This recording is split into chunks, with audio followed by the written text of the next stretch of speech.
레갑 자손의 순종, 레갑 자손의 순종이라는 말씀으로 하나님 말씀 증거하도록 하겠습니다. 이 예레미야에 나오는 그 말씀들은 이스라엘의 불순종에 대한 부분, 이스라엘이 순종치 못하는 부분을 책망하는 말씀이 거의 대부분입니다. 거의 대부분이고, 그러니까 사실상 이 선지서들은 계속적으로 이야기가 중첩이 돼요. 이 구약 성경을 크게 분류를 하면 이제 족장 시대가 있고, 족장 시대 이후에 이제 요셉을 통해서 바로 이제 애굽으로 들어갑니다. 애굽에서 440년을 머무는데 그 시간을 노예 생활이라고 표현을 하고 있어요. 그러니까 우리가 분명히 알아야 되는 건, 분명히 요셉은 그러면 노예였나요? 애굽에서? 요셉은 총리였잖아요. 그렇죠? 요셉의 가족들이었으니까 대우는 받았지만 기본적으로 하나님께서 이스라엘 백성에게 명령하신 그 명령도 있었고, 요셉도 그렇게 행하라게 했던 그 부분에 있어서 뭐가 이제 구분이 돼 있냐면, 지역도 고센 땅에 살게 하고 말 그대로 누구의 삶에 귀속되지 말라고 하는 거예요. 애굽의 삶에 포함시키지 않는 거예요. 이걸 잘 기억해야 됩니다. 사실상 우리가 이민 가서 지금 가나안 땅에서 이제 애굽으로 이민 간 거예요. 당시에 최대 강국, 막 제일 큰 땅, 거기로 이민 딱 가가지고 440년 살면 어느 나라 사람이에요? 애굽 사람이죠. 근데 그 440년이 지나도 누구로 살라는 거예요? 하나님의 백성으로 살라는 겁니다. 애굽 사람으로 살지 말라는 거예요. 저희 가족들은 다 이제 캐나다에 살고 계시는데, 저희 형님들은 당연히 한국 사람이었죠. 지금은 이제 캐나다 시민권을 저 빼고 나머지 가족들은 다 캐나다 시민권을 가지고 있는데, 조카들은 다 거기서 태어났고, 근데 그 벌써 간지가 한 20년이 넘거든요. 그러면 지금 대화를 해보면 한국 사람인데 한국 사람이 아니에요. 그런 거 있습니까, 없습니까? 우리 여기 성도님들 중에서도 가족이 외국으로 이민 가셔서 한 10년만 지나도 그랬던 것 같아요. 한 10년, 20년 지나면은 분명히 한국 사람인데 그분은 20년 전에 한국 사람으로 딱 이제 멈춰선 20년 전에 한국 사람이 조금 남아 있고, 나머지는 그 나라. 저희 가족들 같은 경우는 약간 캐나다 사람 같아요. 이제 한국 사람인 듯 한국 사람 아닌 한국 사람 같은 막 그런 이상한 모습이 있어요. 이상하다라고 말하기엔 좀 그렇지만 분명히 우리가 느끼는, 정서적으로 우리가 느끼는 명확한 한국 사람은 아닙니다. 하물며 지금 이스라엘 백성들은 자기네들의 정체성 자체가 애굽에서 어떻게 됐어요? 440년을 노예 생활을 했어요. 근데 하나님께서 그거를 바꾸시느라고 광야에서 40년을 행하게 하십니다. 그 40년 동안 뭘 빼는 거예요? 사람의 명령에 따라서 살아가던 그 노예적인 모습을 지금 뽑아내고 있었던 거예요. 뽑아내고 온전히 하나님만 섬기는, 하나님만 섬겨야만 살 수 있는 공간, 그게 광야입니다. 광야 40년을 지나고 나서 가나안 땅으로 들어갑니다. 그러면 그때부터는 우리는 순종의 날이 계속 생겨야 될 것 같잖아요. 근데 사사기 시대 동안에 계속 나오는 핵심이 뭡니까? 자기 소견에 오른 대로. 사사기는 그 끊이지 않는 무한 반복의 이 바퀴 속에 물레방아이 돌아가는 것처럼 그 수레바퀴 같이 계속 돌아가는 걸 우리가 알 수 있습니다. 하나님의 복으로 가나안 땅에 있는데 이들이 그 가나안에 있는 우상들을 섬기고 죄를 지음을 통해서 하나님께서 어떻게 하십니까? 진노하십니다. 벌을 내리셔서 주변국들을 사용하셔서 벌을 내리시고 막 고통을 당하게 하세요. 그러면 이 사사시대의 이스라엘 백성들이 어떻게 합니까? 사사를 쫓아갑니다. 사사를 쫓아가서 우리를 구원해 달라고 말합니다. 그러면 사사가 하나님 앞에 기도하고 회개하고 전 이스라엘이 다 회개하는 모습으로 해서 하나님께서 놀랍게도 하나님의 능력으로 항상 구원하십니다. 그러고 나면 한 몇백 년, 그 사사 살아있는 동안 몇백 년은 좀 평화롭다가 사사 죽고 나서 조금 또 있으면 또 잊어먹어요, 안 잊어먹어요? 금방 잊어먹어요. 그리고 나서 또 죄 지어요. 그러면 또 환난당하고 하나님 앞에 또 부르짖고 또 하나님께서 사사를 세워서 또 승리하게 하고, 이게 계속 돌아가요. 이게 계속 돌아가요. 결국에는 그 사사시대도 마음에 안 들어서 왕 달라고 합니다. 왜요? 주변 나라들 보니까 왕이 있으면 더 좋아 보여요. 남의 떡이 커 보이는 거죠. 왠지 저 나라는 잘 되는 것 같아요. 그래서 하나님의 통치를 거부하고 인간 왕의 통치 안에서 내가 살기를 원합니다. 그렇게 해서 이스라엘의 사사시대가 끝나고 열왕기 시대가 지나는데, 열왕기 시대 안에서도 그 왕들이 하나님 말씀대로 순종한 선한 왕은 몇 명 안 돼요. 그나마도 북이스라엘에는 아예 없습니다. 남유다에 몇 명 되는데, 그 남유다에 몇 명 되는 사람들은 항상 뭐라고요? 다윗의 길을 따라, 다윗을 닮아서 나가는 사람들은 그렇게 해나가는데, 나머지 사람들은 다윗의 길을 따라서 하나님 말씀대로 순종하는 부분을 거의 보이질 않아요. 그래서 다윗 때도 마찬가지입니다. 다윗도 죄 지었을 때 하나님께서 누굴 보냅니까? 선지자를 보내요. 다윗도 선지자를 보냅니다. 모든 시대마다 그 왕조 시대 때 계속해서 선지자를 보냅니다. 사울 왕 때도 사무엘이 선지자로서 있었어요. 그 선지자를 보내서 계속해서 지금 너희들이 왕을 통해서 왕정 가운데 사는 것 같지만 사실은 누가 통치하는 거다? 하나님이 통치한다. 너희가 이거 죄 가운데 있으면 반드시 그 죄에 대한 뭐를 받는다? 벌을 받는다. 하나님께서 그 부분을 가만두시지 않고 심판하신다. 이걸 계속 말씀해 주십니다. 아니, 선지자가 끊임없이, 선지자가 얼마나 많습니까? 이 선지서가 보면 서신서보다도 선지서가 사람 이름 되게 많아요. 선지자들이 또 얼마나 많아요. 그 얘기는 그만큼 굵직한 선지자가 또 한 번만 한 거 아니에요. 한 선지자가 몇 대의 왕을 거쳐서 일을 한 선지자들이 있어요. 그런데도 이렇게 많다는 얘기는, 따라하겠습니다. 이스라엘의 전 역사 가운데 죄 없이 지낸 날이 없다. 우리는 구약 성경을 보면서 이걸 반드시 깨달아야 돼요. 이건 뭘 얘기하냐면 우리의 죄, 내 안에 있는 악의 보편성을 얘기하는 겁니다. 우리는 이 악의 보편성이 있어요.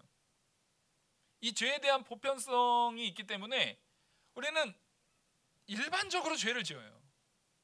대부분의 죄는 죄가 죄인지도 모르게 짓는 겁니다. 그래서 이제 처음 성도가 돼가지고 신앙생활을 시작하는 사람들이 계속 새로움을 느끼는 이유는 내가 이런 것도 죄야? 이것도 죄야? 이것도 죄야? 하면서 되게 혼란스러운 거예요. 근데 이게 우리는 뭐가 죄인지를 다 알아요. 이제 신앙생활을 꽤 오래 하다 보면 이게 익숙해집니다. 익숙해지면서 처음 믿을 때는 이건 죄지 안 하려고 딱 하는데, 그래서 신앙의 선진들이 중요해요. 지금 오후 예배까지 남으신 분들은 그래도 믿음 가운데 믿음의 연조가 있는 분들이 남으신 줄 믿습니다. 빵 먹고 사실 지금 졸릴 시간인데, 그럼에도 남아있는 것은 내가 말씀을 사모하는 은혜의 능력이 있어요. 그리고 여기 계신 분들이 수요 예배 때도 거의 5분이시잖아요. 사실상 이게 믿음의 말대로 근간이 있기 때문에 이렇게 남으시는 거예요. 이 예배에 순종하고 헌신해서 참여하는 것은 굉장히 귀한 겁니다. 근데 새신자들이 자기가 죄 가운데 이거 죄지, 이거 하면 안 돼 라고 했다가 안 돼요 라고 하게 하는 게 누구예요? 또 바로 그게 또 우리 집사님이고 권사님이고 장로님이고 목사고 그래요. 이거 죄라고 했는데 보니까 신앙생활 나는 이제 해가지고 이거 죄니까 어떻게 하지? 목사님 제가 또 그런 죄를 지었는데 이렇게 했는데 누구 집사님 보니까 누구 집사님도 하던데요? 누구 집사님도 그러던데요?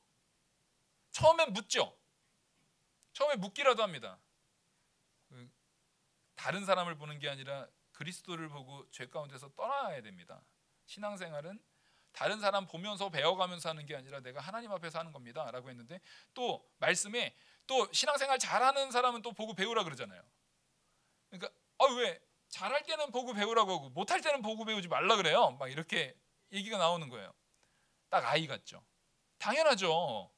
사랑의 마음으로 잘하는 건 보고 배우라고 말하지, 그러면 잘하는 것도 보고 배우고 나쁜 짓도 보고 배워라라고 말하는 사랑하는 사람은 없어요.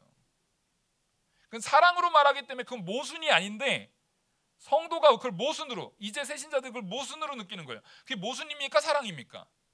사랑인 거예요. 우리 애한테 아 그래, 자 성실하게 사는 것도 배우지만 저 도둑질하는 것도 잘 배워서 남준이 다 네 거 되는 거야. 그래서 열심히 배워. 이렇게 말하는 사람은 부모는 하나도 없어요. 사랑하기 때문에. 근데 우리는 언제나 모순점을 찾아서 나의 뭐를 정당화시키려고 합니까? 죄지음을, 나의 죄됨을 자꾸만 정당화시키려고 해요. 그래서 이스라엘 백성들이 항상 하는 얘기가 있어요. 아니 나만 그렇게 합니까? 다 그렇게 합니다. 나만 흠 있는 거 바치는 게 아니라 아예 저 제사장들이 흠 있는 거 키워다가 저희한테 팝니다. 나만 이렇게 하는 게 아니라 저들도 저렇게 합니다. 여러분, 우리가 붙들어야 되는 건 하나님께서 말씀을 통해서 나에게 정말 타협점을 주셨는지 바라보는 거예요. 이게 지금 얼마나 무지한 거냐면, 성경 말씀이라는 하나님의 절대적인 진리가 있는데 이거를 요만한 A4지에다가 성경을 제가 요약했다고 보죠. 막 요약을 해놨어요. 제 나름대로 요약을 했죠. 이 요약한 걸 가지고 다시 성경을 완성시킬 수 있습니까? 없어요. 이게 지금 그런 거예요.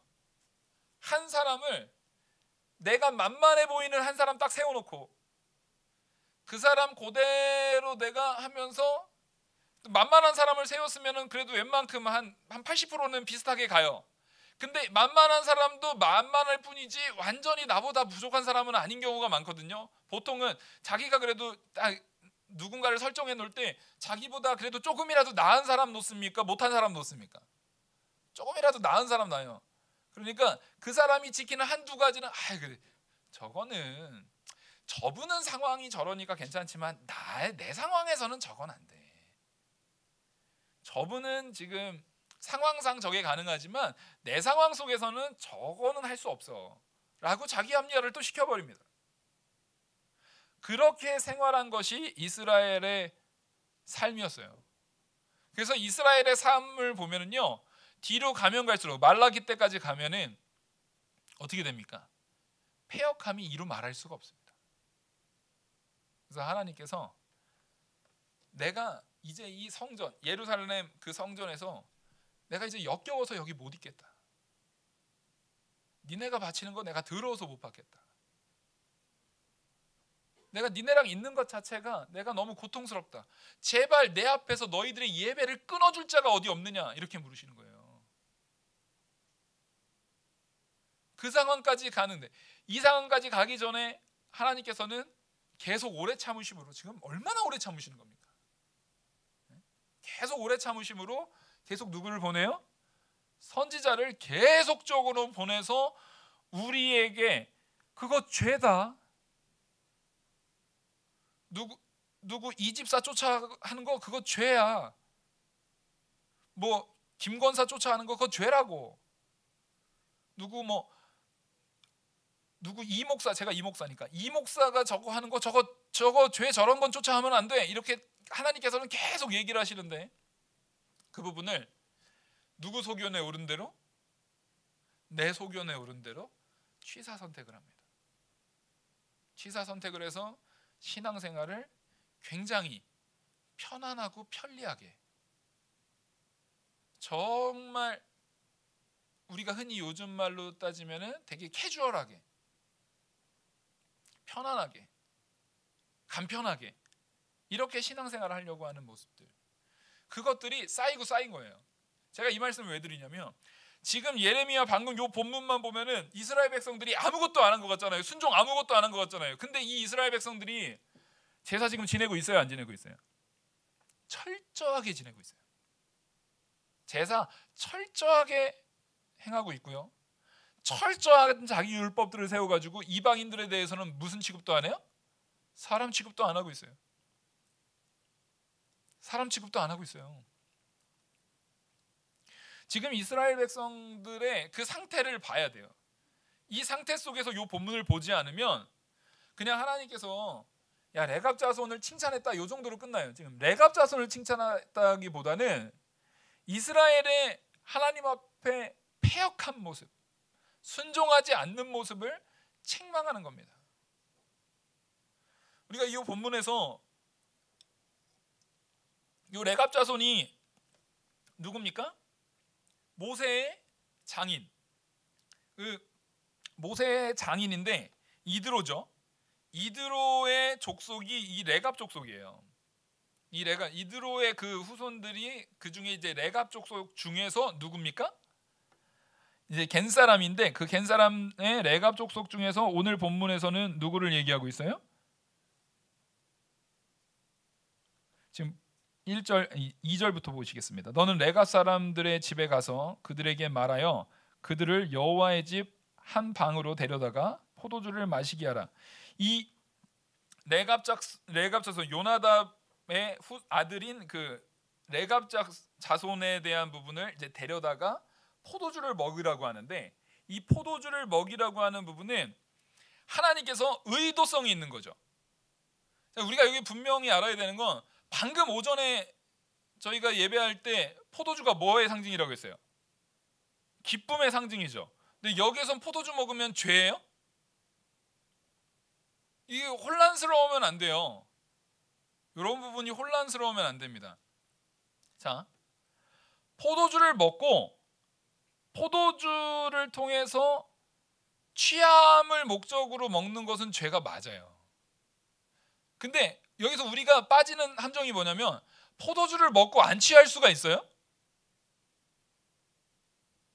포도주를 먹고 안 취할 수가 있습니까? 안 취할 수가 없어요.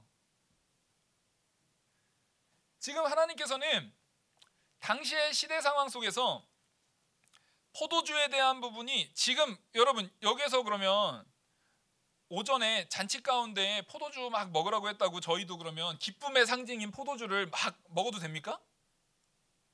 오늘 오전 말씀 들었으니까 가나 혼인잔치 들었으니까 집에서 포도주 한 잔 딱 요즘 김장도 있겠다 겉절이에다가 포도주 한 잔 딱 하시는 거 어떠세요? 네? 겉절이랑은 안 어울려서 어차피 치즈에 포도주 먹으나 유산균 있는 그 김치에 포도주 먹으나 비슷한 거예요. 비슷하잖아요. 근데 우리가 지금 이게 포도주를 먹어도 되냐 이런 얘기를 지금 하는 게 아니에요. 당시에 이스라엘 문화권 안에서 그들의 생명을 위해서 포도주를 먹을 수밖에 없었던 요소를 하나님께서는 긍휼하심으로 그것을 용인해 주시는 은혜가 있는 거예요. 자, 독일 같은 나라 같은 경우는 맥주를 안 먹을 수가 없어요. 지금 캐나다만 하더라도 맥주가 되게 발전돼 있거든요. 근데 거기는 그럴 수밖에 없는 게 캐나다에서 이렇게 세수하면은 피부가 엄청 안 좋아집니다. 물이 다 석회질이에요. 석회질. 거기 보면 그 락키 마운틴 가서 레이크 루이스 같은데 이렇게 가보면 물 색깔이 너무 예뻐요. 에메랄드빛 아주 그냥 너무 아름다워요. 막 반짝반짝 에메랄드 뽀얀 옥빛 같은 게 막 나요. 그게 다 석회질 때문에 그 색깔이 나는 거예요. 근데 그게 흘러가지고 강으로해서 그걸 다 먹는 겁니다. 그거 가지고 세수하고 그거 가지고 하니까 그 물을 계속 먹으면 안에 이 내장 안에 이 석회질이 쌓이는 거예요. 사실상 이 사람이 생활하기에 우리나라만큼 좋은 상황이 아닌 겁니다. 그래서 그 사람들은 그 물에 대한 부분을 증류시켜야 되는 거예요. 그러니까 뭐 알코올 같은 걸로 뭐 맥주를 만든다거나 보통 맥주죠. 맥주를 만든다거나 포도주를 만든다거나 이걸로 증류시켜서 그걸 먹었던 거예요. 증류시켜서 먹고 그 부분을 가지고 이거를 누리는 거예요. 그래서 실제로 비가 왔을 때 물을 먹지만 완전히 오전에도 말씀드렸듯이 갈수기가 되면 물이 없는 시기가 있어요. 그때는 뭐 없으면 생활이 안 돼요. 포도주가 없으면은요 생명을 유지시킬 수가 없어요. 그래서 당시에 포도주를 먹을 때 이 식생활에서 먹는 포도주와 잔치 때 먹는 이제 잔치 때 취하는 그런 포도주는 구분합니다. 그래서 식생활에서 먹는 포도주에는 물을 많이 섞어요. 포도주에다가 물을 많이 섞은 포도주, 그게 있고, 또 이제 말 그대로 잔치 때 먹는 이 포도주가 있어요. 근데 지금은 우리 포도주 없으면 못 삽니까? 네? 지금은 21세기잖아요. 우리가 요즘 살아가는데 그 포도주가 없으면 생활이 안 됩니까? 바울이 디모데한테 이 위장병을 위해서 포도주를 조금씩 사용하라는 것을 용인하잖아요. 약으로 사용하라고 얘기하는데, 그러면서 이런 얘기를 하죠. 아예 포도주 약주 아닙니까? 약주. 이 약주로 한 잔씩 하는 겁니다. 그럼 포도주가 약주로서 더 좋습니까? 아니면 우리 위장병을 충분히 고칠 수 있는 다른 약들이 많이 있습니까? 다른 약들이, 더 좋은 약들이 지금 많이 나왔어요. 이거는 하나님께서 그 부분까지도, 오히려 우리 성도들을 생각해서 그 부분까지도 우리를 보호하시기 위한 하나님의 긍휼하심의 역사가 이만큼 왔다라는 거예요. 하나님이 점점 더 큰 은혜로 주시는 거예요. 이걸 어떻게 해석을 해야, 어떻게 이해를 해야 되냐면, 보십시오. 남녀가 차별되고 남자가 여자를 말 그대로 노예처럼 대하고 인간 취급 안 하는 건 죄입니까? 아닙니까? 이거 죄예요? 아니에요? 아니에요? 노예를 두고 사람 취급 안 하고 사고 팔고 하는 거, 이거 죄예요? 아니에요? 죄입니다. 근데 이 죄가 바로 얼마 전까지 있었잖아요. 죄라고 인식하고 했어요? 안 하고 했어요? 미국에서 남북전쟁을 하는데 노예제도를 가지고 남북전쟁을 합니다. 근데 그 남북전쟁에서 노예에 대한 성경적 당위성을 남쪽의 목사들이 막 또 주창을 했어요. 그 주창을 할 때 뭐가 있었는 줄 아세요? 당시에 북쪽은 공장 산업이 발전을 했고, 남쪽은 이 농사가 발전이 됐습니다. 그러니까 그 공장에서 근무하는 그 북쪽의 이제 북쪽의 도시들에서 공장에서 근무하는 노동자의 상황과 남쪽에서 근무하는 노예들의 상황, 그 북쪽에서 근무하는 노동자들은 이제는 거기에는 노예를 안 하기 때문에 노예로 도망갔던 노예들도 많았어요. 그리고 이제 보통, 그러니까 신분적으로 노예가 아니죠. 그 사람과 남쪽의 노예들의 상황을 비교했을 때 누구 상황이 더 좋았을까요? 북쪽이 좋았을까요? 아닙니다. 남쪽이 훨씬 인간적이고 좋았어요. 그래서 남쪽의 노예 중에서는요, 자기 주인을 대신해서 자기가 전쟁 나가겠다라고 스스로 나온 노예들이 많았어요. 말이 노예지 같이 농사를 지으면서 당시에 그 성도들이었기 때문에 노예 제도에 대한 부분이 전제되는 상황에서도 다 학대했던 거 아니에요. 대부분의 많은 성도인 남쪽의 크리스천 그 백인들은 대부분의 노예들에게 있어서 굉장히 인격적으로 대하고 굉장히 함께 사는 공동체로 대했습니다. 근데 북쪽의 상태는 어떠냐면 공장 노동자예요. 노동자는 나한테 인격적인 교감이 있어요, 없어요? 남쪽의 노예들은 같이 태어나서 부모 때부터 노예잖아요. 같이 태어나 같이 살고 같이 지내면서 최소한 내가 얘 노예지만 어렸을 때 한 5살 때까지는 노예네 뭐네 그런 개념이 있어요, 없어요? 없어요. 한 5살 때까지, 진짜 학창 시절 10살까지는 같이 자랐던 거예요, 얘가. 그때 그렇게 같이 자랐던 애가 11살 딱 되면서 넌 노예니까 이제 이렇게 하는 사람이 생각보다 많을까요? 그렇지 않았어요. 우리는 정말 너무 역사를 너무 뭐랄까 역사에 대한 부분을 객관성을 띠지 않고 너무 그냥 대충 보는 거예요, 이게. 근데 북쪽은 다 어디에서 온 사람들입니다. 공장이 하나 생기면서 그 공장 주변으로 사람들이 모여온 사람들이에요. 그럼 여기서는 인격적인 유대와 교감이 있어요, 없어요? 없어요.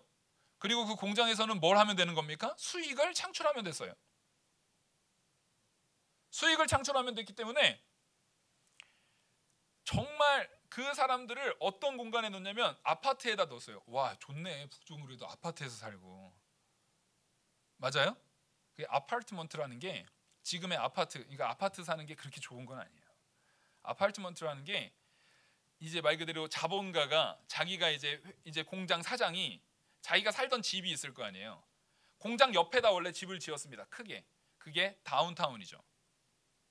그 다운타운에다가 집을 지었는데 이제는 자기가 노동자들을 많이 사용해 달려다 보니까 노동자들을 수용할 공간이 있어야 될 거 아니에요. 그러니까 자기는 업타운으로 가서 집을 짓습니다. 자기가 살 집. 그리고 이 공장 옆에 있는 이 다운타운에는 이 자기가 살던 집을 어떻게 해요? 방을, 아주 작은 방을 칸칸이 만들어서 이거 파트를 나눴다는 거예요. 아파트먼트가 파트를 나눈 거예요. 이 파트 방을 조그맣게 많이 나눠가지고 거기에다가 노동자들을 대량으로 수용을 시켜버립니다. 그래서 그 안에서 여성 강간부터 해서 아동 학대, 아동 성범죄 이런 것들이 얼마나 많이 일어나는지 몰라요. 그러니까 밑에 남부의 목회자들이 북부의 목회자들한테 그걸 비판하면서 했던 글들이 많이 있습니다. 니네가 하고 있는 그게 그러면 성경적이냐? 오히려 너희들은 노예를 안 한다라고 말하지만 그걸 통해서 그 사람들이 삶을 누리는 삶이 오히려 노예보다 못하는 더럽고 추악한 죄악된 삶 아니냐고 비판을 했어요. 여러분, 그럼 이 얘기를 지금 들었죠. 제가 이 말씀을 드린 이유는, 그러면 이거 북쪽이 착한 거예요? 남쪽이 착한 거예요? 북쪽이 선한 거예요? 남쪽이 선한 거예요? 남쪽이 선한 겁니까? 이게 헷갈리시면 안 된다는 거예요. 이게 제가 지금 사실을 말씀드렸는데, 이렇게 사람은 따라하겠습니다. 나는 감정에 휘둘리는 갈대다. 여러분들이 지금 휘둘리신 거예요. 지금 제가 앞에 전제했잖아요. 노예제도는 죄 아니에요. 죄예요. 근데 어디가 좋대요? 갑자기 노예제도를 찬성하는 남쪽이 좋대요. 또 갑자기 노예제도를 반대하는 게 선이죠. 말씀 안에서 노예제도를 반대하고 사람을 인격적으로 대해야 돼요. 단지 북쪽이 당시에 못했던 건 뭐예요? 노예제도는 반대했지만 사람을 뭐로 대하지 않아요? 인격적으로 대하지 않은 게 잘못인 거예요. 그러니까 노예제도를 반대했어도 반대한 그 상황에서 뭐도 자라나야 되는 거예요. 내 삶의 내용도 자라나야 되는 거예요. 사람을 정말 수단으로 사용하지 않고 인격적으로 대하는 모습까지도 자라나야 되는 거예요. 우리는 이 과정을 딱 생각 안 하고, 우리는 사람입니다. 기계가 아니에요. 무자르듯 딱 잘라서 이거 아니면 요거 이런 거 없어요. 우린 그럴 수 있는 존재가 아니에요. 우리는 사람이거든요. 그러니까 이 자리에서 이 자리까지 가는 데는 무수히 많은 내용의 사람의 형태, 신앙의 형태들이 있어요. 그 부분에서 뭐는 죄, 뭐는 의, 이런 걸 딱 끊어서 말할 수 있는 사람이 있습니까? 그런 사람은 존재하지 않아요. 그래서 하나님께서는 그런 사람들인 우리를 향해서 오래 참아주시는 거예요. 기다려주시고 선지자를 보내고 변화에 대한 부분을 계속적으로 촉구하고 우리에게 기회를 주시는 겁니다. 지금 레갑자손 얘기하는데 이 얘기를 왜 하냐면, 우리는 생각보다 이 불순종에 대한 부분에 대해서 너무나 막연해요. 그럼 레갑자손처럼 우리가 포도주를 안 먹으면 돼? 이런 개념이 아니에요. 이스라엘 백성한테 지금 하나님께서 포도주 먹지 마, 이제부터 레갑자손 봤으니까 이제부터 니네 포도주도 먹지 말고 장막에서 살고 집도 짓지 말고 파종도 하지 말고 이러란 얘기예요? 이스라엘에게 파종하라고 명령하신 게 누구예요? 이른 비와 늦은 비로 파종의 때를 우리 지난주에 배웠잖아요. 파종의 때를 복으로 주신 게 누구예요? 하나님이세요. 아멘? 그걸 가지고, 그 풍성한 것을 가지고 파종 때마다 절기를 주신 이도 누구예요? 하나님이세요. 성전을 건축하는 건축의 양식의 지혜를 주신 분도 누구예요? 하나님이 건축할 수 있는 지혜를 주셨습니다. 무슨 얘기인지 아시겠죠? 하나님께서 이스라엘 니네 이제부터 레갑 족속처럼 살아라고 말하는 게 아니에요. 이 레갑 족속이 살던 이 삶이 보편화될 수 있는 내용이 아닙니다. 이거를 보편화시키려는 의도가 여기엔 전혀 없어요. 이걸 전제하지 않으면 우리는 이 말씀의 오해에 빠지게 됩니다. 하나님께서는 이걸 보편화시키려는 마음이 없어요. 근데 오히려 포도주를 딱 줬는데, 여기에다 어디로 데려가서 포도주를 줘요? 여호와의 집, 성전으로 데려간 겁니다. 성전은 말 그대로 뜰이 있고 성소가 있고 지성소가 있는데, 그 외에 주변 옆에 벽면으로 다 이렇게 칸이 있는 겁니다. 이 공간에는 전부 다 방들이 있어요.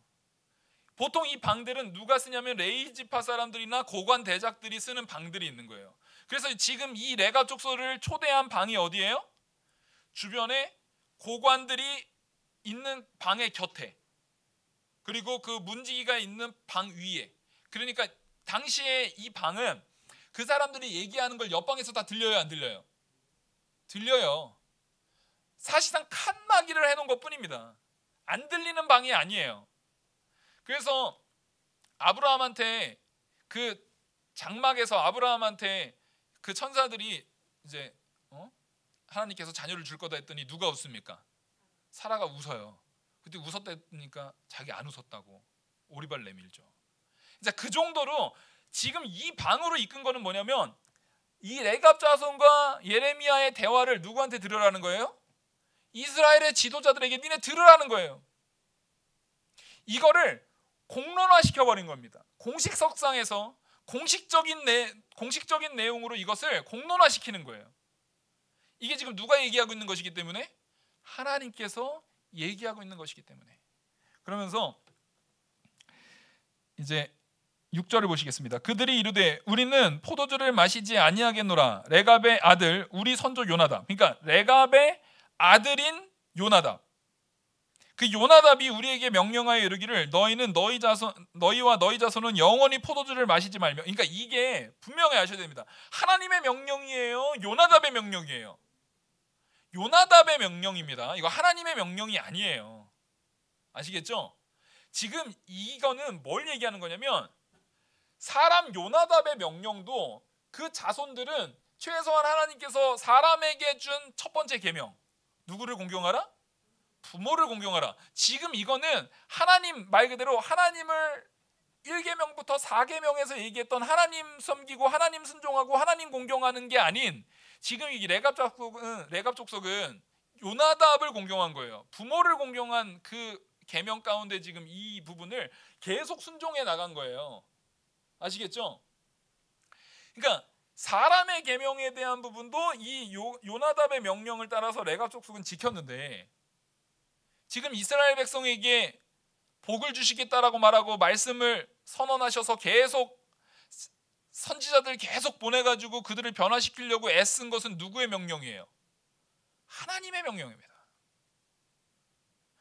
지금 이게 심각한 거예요. 그래서 이 요나답이 한 말도 이들은 영원히 포도주를 마시지 말며 집도 짓지 말고 파종도 하지 말고 포도 소유라도 하지 말고 너희 평생 동안 장막에 살아라. 그러면 너희가 머물러 사는 땅에 너희 생명이 길리라. 이 뒤가 비슷하죠. 너희 생명이 길리라. 이거 어디서 나왔어요? 부모 공경의 계명 가운데. 네가 거하는 땅에서 너희 생명이 길리라 할 때 부모 공경 얘기할 때 마지막에 이걸로 끝나요. 그러니까 지금 이게 이들이 내 이야기 잘 듣고 이게 말 그대로 부모에서 자녀로 지금 계속 뭐 하고 있는 거예요? 교훈 주고 있는 거잖아요. 그 교훈을 부모 공경하는 마음으로 잘 따랐어요. 그래서 실제적으로 이게 역사적으로도 지금 여기서 보면 누구를 도망해서 왔다고 합니까? 느부갓네살 왕을 도망해서 예루살렘으로 왔다 지금 말하고 있어요. 당시에 레갑 족속 주변에 있는 다른 부족들도 많았습니다. 부족들 거의 다 진멸당했어요. 왜냐하면 자기가 거하고 있는 거처를 뭐 해야 되니까? 자기 영토로 지켜야 되니까. 근데 레갑 족속은 이 삶의 형태가 어때요? 거기가 어차피 내 땅이 아니에요. 거기가 어차피 내 것이 아니에요. 하나님께서 주시는 땅에서 하나님의 은혜 안에서 언제든지 뭐 할 준비하면서 사는 거예요? 언제든지 옮길 준비하면서 사는 거예요. 그러다 보니까 오히려 정말 그 부모의 말씀, 그 선조의 말처럼 이들은 뭘 구합니까? 생명을 구합니다. 그래서 예루살렘으로 피하는데 훨씬 수월하게 부딪히지 않고 도망할 수 있었어요. 하다못해 사람 선조의 말씀을 잘 순종한 것만으로도 이렇게 복을 받았어요. 그러니까 하나님께서는 부모 공경했을 때 그들이 그 땅에서 생명이 길다라는 것을 지금 지켜주시는 걸 지금 보여주는 겁니까? 안 보여주는 겁니까? 보여주고 있어요. 근데 하나님께서 이스라엘 백성에게 주신 계명은 요거 하나가 아니잖아요. 이스라엘 백성에게 주신 계명은 훨씬 큰 계명입니다. 훨씬 수준이 높을 뿐만 아니라 훨씬 놀라운 결과를 자아내는 하나님의 계명이고 하나님의 명령이고 하나님의 말씀이에요. 근데 그것을 유대인들은 옛날에 모세가 한번 말한 다음에 아무도 말 안 했던 게 아니고, 옛날에 아브라함이 한번 말한 다음에 아무도 말 안 했던 게 아니고, 계속 죄를 짓는 가운데 이때는 요나답이 지금 얘기한, 옛날에 요나답이 한번 얘기했고 누가 또 한번 얘기했고 누가 또 한번 얘기했고 누가 또 한번 얘기했어라고 말 안 해요. 딱 한 번 누굽니까? 요나답이 말한 것을 그 다음부터는 우리가 어떻게 했다? 쭉 지켰다 해요.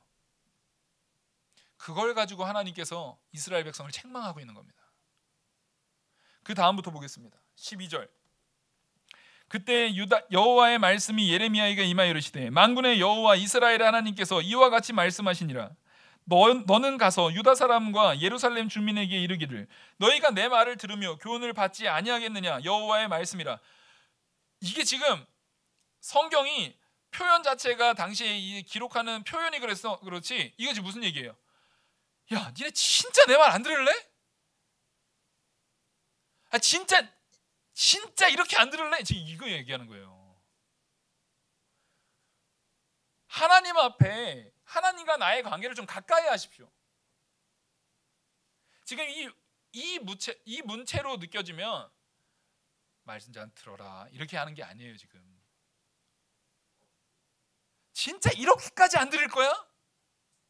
이런 절박함이 있어야 돼요. 하나님께서 나한테 말하는 그 뉘앙스를 정확하게 이해를 하셔야 되는 거예요. 그러면서 14절, 레갑의 아들 요나답이 그의 자손에게 포도주를 마시지 말라한 그 명령은 실행되도다. 그들은 그 선조의 명령을 순종하여 오늘까지 마시지 아니하거늘 내가 너희에게 말하고 끊임없이 말하여도 너희는 내게 순종하지 아니하도다. 이게 무슨 말이에요? 이제 제가 앞에 쭉 설명했으니까 이게 이제 이해가 되시죠? 머릿속에 그려지셔야 돼요. 지금 하나님께서 뭐라고 말하는 겁니까? 야, 저 사람 요나답이 한 번 말한 영원히 포도주 먹지 말라는 것을 저 작은 족속, 니네보다도 복을 훨씬 덜 받은, 지금 보세요. 겐 족속인 그 레갑 족속은 이스라엘만큼 거대해졌어요? 아니에요. 그 전체가 어디로? 예루살렘으로 들어와도 될 만큼 크지 않은 부족이에요. 무슨 얘기인지 알겠죠? 당시의 복은 뭐가 복입니까? 백성이 창대해지는 거, 많아지는 거. 이스라엘은 어마어마한 복을 받아서 이젠 다른 나라 국가가 돼버린 거예요. 다른 나라도 견제하고 다윗 왕 때는 조공을 바치는 그런 국가로, 솔로몬 왕 때는 저기 먼 아프리카에서까지 와가지고 그 찬란한 문명을 구경하러 오는 그런 놀라운 국가로 누가 세워주셨어요? 하나님께서 세워주셨어요. 근데 그런 복을 전혀 누리지 못한 그냥 조그만 부족으로 살고 있는 이 겐 족속도 전에 사람인 자기 조상인 요나답이 말한 그 한 말씀 가지고 지금까지 지키고 있는데, 너희는 내가 너희에게 이런 어마어마한 땅, 도저히 너희가 정복할 수 없는 그 가나안 땅, 그리고 너희가 도저히 이룰 수 없는 이 나라 국가를 세우고 도저히 너희가 누릴 수 없는 그 이른 비와 늦은 비를 가지고 내가 매번 풍요롭게 너희를 베풀어주고 있는 이 상황에서도 어떻게 니네는 나를 따르지 않느냐, 나를 믿지 않느냐. 뿐만 아니라 이 레갑 족속처럼 요나답 한 번 하고 그 다음에 쭉 믿는 것도 아니고, 니네가 안 믿을 때마다 내가 너희를 보호하고 정말 그 죄 짓다가 망하지 않게 하려고 계속 누구를 보내는데? 선지자를 때마다 보내서 너희들한테 이 말씀을 전했음에도 불구하고 언제까지 안 변할 거냐? 언제까지 그 죄악 가운데서 언제까지 그렇게 머물러 있을 것이냐? 지금 이거 피토하는 심정으로 호소하는 거예요. 도대체 하나님께서 우리한테 왜 이렇게까지 해야 됩니까? 하나님께서 우리한테 이렇게까지 호소할 만큼 우리가 가치가 있어요? 그럼에도 불구하고 제가 말씀드렸잖아요. 하나님은 우리를 어떻게 대하신다고요? 자녀로, 인격적으로 대하시기 때문에 우리 정말 죄될 뿐이고 하나님 앞에 그냥 피조물에 불과한데도 불구하고 우리한테 이렇게 매달리시듯이 제발 바뀌어라, 제발 바뀌어라, 언제까지 이럴 거냐 말씀하고 계시는 겁니다. 여기서 알 수 있듯이 이스라엘 백성들이 짓는 죄가 우상 섬기는 죄, 이게 제일 큽니다. 그러니까 이스라엘 백성들이 맨날 새롭게 창의적으로 계속 새로운 죄를 짓는 거예요? 아니에요. 맨날 지었던 죄 또 짓고, 섬겼던 우상 또 섬기고. 여러분, 우리도 마찬가지입니다. 여러분들이 생각하는, 내가 짓고 있는, 내가 벗어나지 못하고 있는 그 죄를 생각해 보세요. 뻔해요. 여기 이 범주 안에 거의 다 듭니다. 시기하고 간음하고 도적질하는 이 세 가지 마음 가운데 다 있어요. 맨날 그 죄가 그 죄예요. 내가 짓는 그 죄 가운데 벗어나지 못하고 또 잊고 있는 거예요. 거기서 또 허우적대고 있는 거예요. 이 말씀은, 야, 이스라엘 백성들 그때 왜 그랬대? 이렇게 들으시면 큰일 납니다. 만약에 내 마음속에 이 말씀이요, 이스라엘 백성 그때 왜 그랬대? 아유, 걔네들 잘 좀 하지. 아니, 레갑 족속처럼 그렇게 못하나? 만약에 이 마음이 들으면요, 우리 마음에 지금 저주의 화인이 맞아 있는 거예요. 두려워하셔야 됩니다. 말씀 앞에 우리는 경외함으로 서야 돼요. 지금 이 회개 촉구, 자기가 우상되는 마음, 내가 모든 것의 기준이 되는 마음, 내가 내 마음대로 자기 소견에 오른 대로 행함을 통해서 맨날 죄악 가운데 그 죄에 또 빠지고 또 빠지고 또 빠졌던 나에게 지금 누가 하시는 말씀이에요? 하나님께서 하고 계시는 말씀입니다. 너 언제까지 이럴 거냐? 어느 때까지 이럴 거냐? 15절 보시겠습니다. 내가 내 종 모든 선지자를 너희에게 보내고 끊임없이 보내며 이르기를, 너희는 이제 각기 악한 길에서 돌이켜 행위를 고치고 다른 신을 따라 그를 섬기지 말라. 그리하면 너희는 내가 너희와 너희 선조에게 준 이 땅에 살리라 하여도 너희가 귀를 기울이지 아니하며 내게 순종하지 아니하였느니라. 이게 무슨 얘기예요? 하나님을 멸시하고 있는 거예요. 하나님이 이렇게 매달려도 자기 마음대로, 왜? 모든 것의 답은 이미 내 머릿속에 있거든요. 성경 말씀에 뭐라고 하거나 말거나 나는 내가 이미 기준 정해놨어요. 세상에서 제일 무서운 사람이 누군지 아십니까? 책 한 권 본 사람. 그게 제일 두려워요. 말이 안 통해요. 그 한 권이 진리예요. 그래서 내 진리에 갇혀버려서 하나님 말씀이거나 말거나 상관없어요. 왜? 모든 것의 기준이 누구니까요? 한 권의 인간. 맞아요. 우리는 최소한 한 권을 보려면 무슨 한 권을 봐야 돼요? 이 한 권을 보십시오. 근데 이 한 권을 보려고 해도 안타깝게도 여러분 분명히 알겠지만 이 한 권으로는 다 이해하지 못해요. 우리의 연약성 때문에. 그래서 목회자도 필요한 거고, 그래서 신학도 필요한 거고, 그럼 많은 이 성경 전 세계에서요, 한 권을 주석하기 위해서 가장 많은 책이 쓰여진 게 뭡니까? 이 성경이에요. 전 세계의 고대 문헌, 전 세계에 아주 중요하게 다뤄지고 있는 고대 문헌 가운데 대부분의 의미 있는 가치를 띠는 주석서들, 의미 있는 가치를 띠는 대부분의 것은 성경을 해석하는 글들이에요. 그게 그렇게나 많아요. 왜냐하면 그만큼 우리가 이 말씀을 깨닫기에는 부족한 존재들이기 때문에 그래요. 제가 지금 목회자로서 이 말을 한다고 해도 제가 완전한 정답을 말할 수 있습니까? 완전한 정답을 말할 수 있는 목회자가 이 세상에 존재하나요? 완전한 진리를 말할 수 있는 신학자가 이 세상에 존재하나요? 그런 사람은 없어요. 칼빈이 그랬어요. 내가 깨닫는 것은 저 망망대해 태평양 거기에서 그 한 스푼이라고 했나, 한 컵이라고 했나, 그거 하나 뜨는 거. 우리 교단이 칼빈주의를 지향하는 교단입니다. 그러니까 우리의 스승이 칼빈이라고 하고 우리는 이 교단이 세워졌어요. 근데 칼빈도 한 얘기가 자기가 다 안 돼요, 모른대요. 자기가 다 몰라요. 알 수가 없어요. 근데 우리는 언제나 이 말씀에 대한 부분이 하나님께서 나한테 회개하라는 이야기는 안 하고 자꾸만 내가 하나의 기준이 돼서 저 사람은 왜 회개 안 한대? 쟤네는 왜 저럴까? 왜 저렇게 살까? 이거 딱 누가 한 짓입니까? 바리새인들이 했던 거예요. 서기관들이 했던 거예요. 왜 안 변할까? 나처럼 왜 613가지의 이 율법을 다 행하지 못할까? 쟤네들은 왜 저렇게 사는 거야? 이렇게 비판하고 판단하고 있는 그들에게 하나님께서 지금 뭐라고 말하는 겁니까? 너네 언제까지 그렇게 회개하지 않을래? 언제까지 그렇게 죄악 가운데 남이나 판단하고 앉았고 회개하지 않고. 그래서 이스라엘 백성들이 하찮게 생각했던 이방인을 통해서 지금 그 지도자들을, 이스라엘의 지도자들에게 들리게, 그 방 안에서 들리게 지금 이 역사를 행하고 계시는 겁니다. 그 교만한 지도자들에게 지금 뭘 하고 있는 거예요?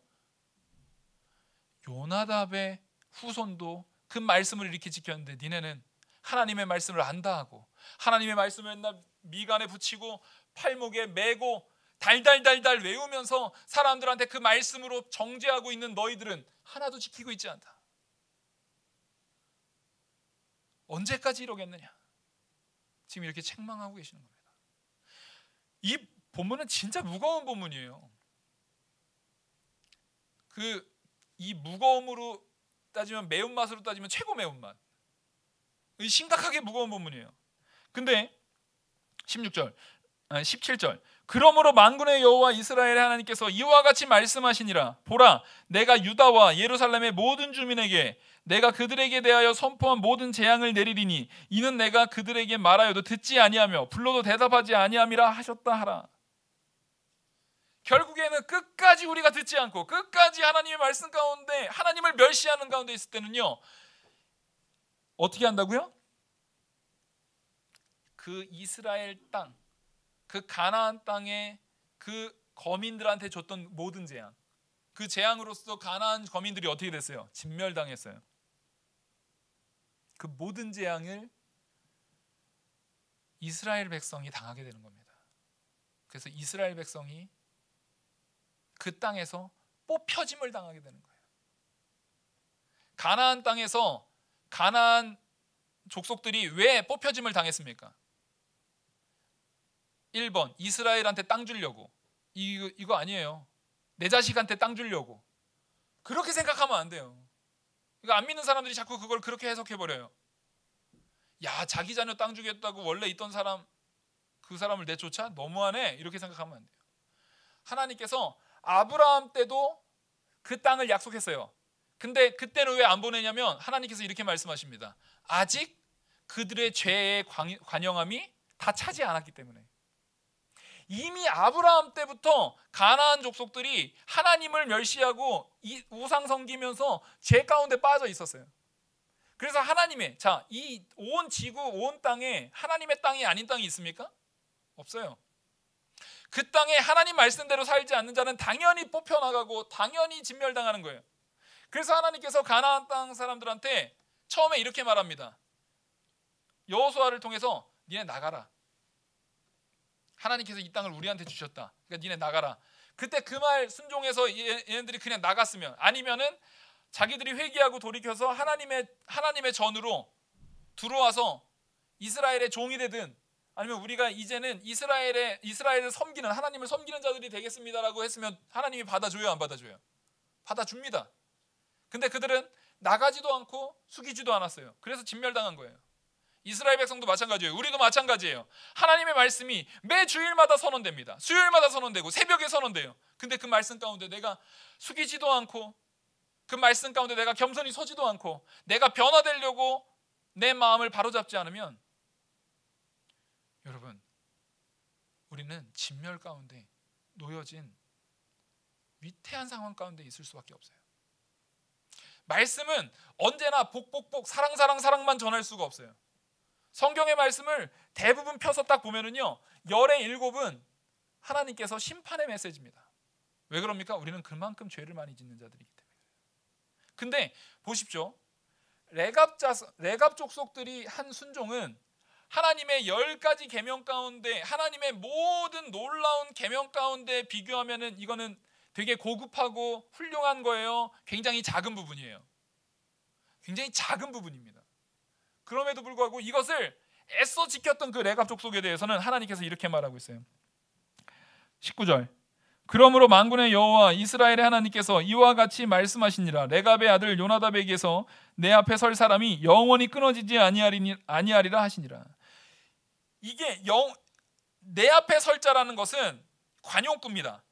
이게 열왕기하에서도 나오는 관용구인데 주님을 섬기는 의미, 주님을 섬기는 그 자리에 있게 하겠다는 거예요. 하나님의 백성으로 이 레갑 족속을 영원히 끊이지 않게, 레갑 족속의 모든 자손들이 영원히 하나님을 섬기는 그 자리에 있게 하겠다라는 하나님의 복의 내용이에요.